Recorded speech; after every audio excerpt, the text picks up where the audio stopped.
Hello, in this POPUPOLOGY tutorial I'll be showing you how to fold the beach scene design from my range of Origamic architecture pop-up cards available online. So once you've downloaded and cut your template, you should end up with something that looks like this.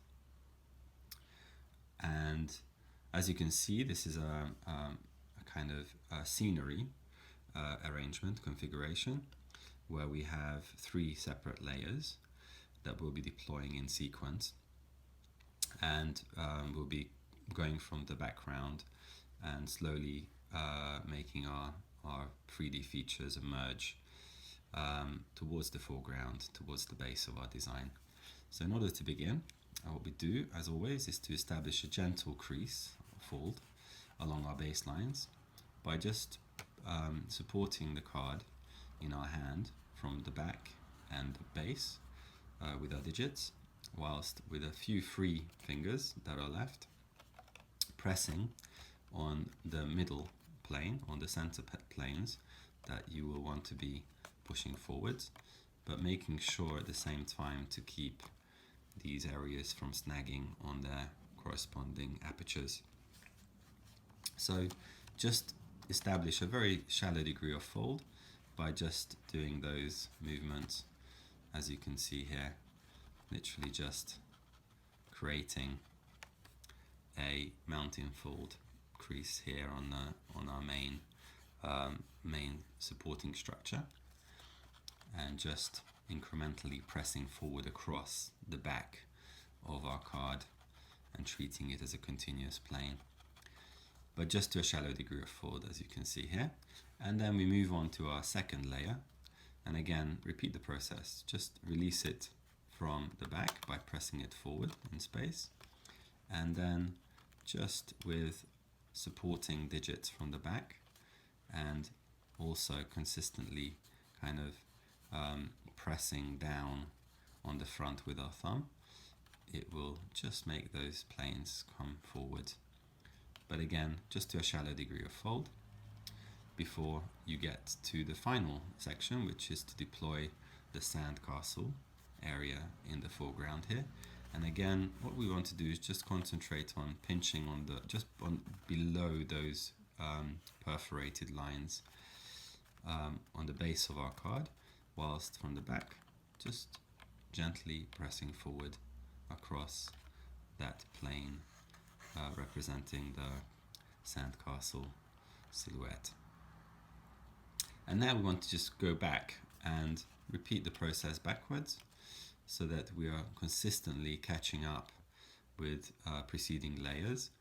As you can see, the most deployed area at the moment is the sandcastle, so we just need to go back and adjust the rest of the design to catch up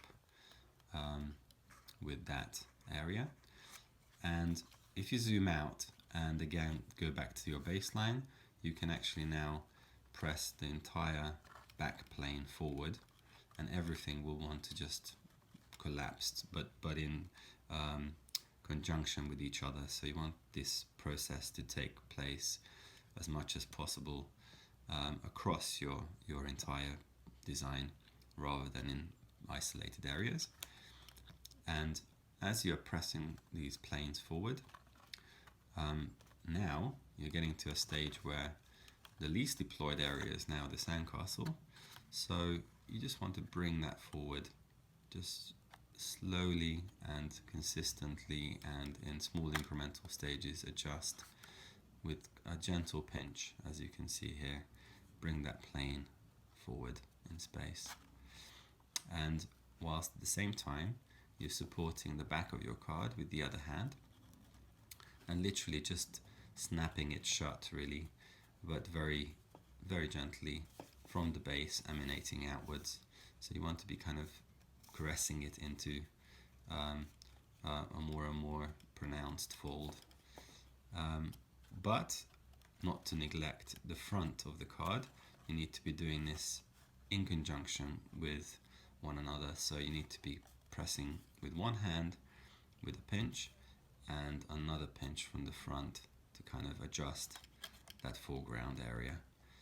And now you're at that stage where you can fully collapse your piece, which you do just by an equal distribution of pressure with a double pinch from both sides with your hands. And all that remains now is to just gently tap down our card from the back, just to establish all those creases fully. And if we open our card now, we should end up with something that looks like this. So the entire beach scene, as it were, now is protruding in space and is fully deployable. And it gives rise to quite an intriguing layered effect, like a scenery. So the card is now ready for your personal touch or decoration if you wish. And I also recommend using a colored transparency paper to cover this void left by our protruding shapes, looking at it from the reverse side of your card. And you can choose many different colored transparencies available out there from craft shops and online, but just have a go at experimenting with different stocks. And what tends to happen is you get some very intriguing light and shadow effects right across your design with this combination of papers, which is why I like to recommend it. If I hold it up against the light, you can see it's got quite an impressive backlit feature. So I hope you enjoyed that project, and do check out all of my other tutorials available online. Thank you for watching, and I hope to see you again soon. Goodbye.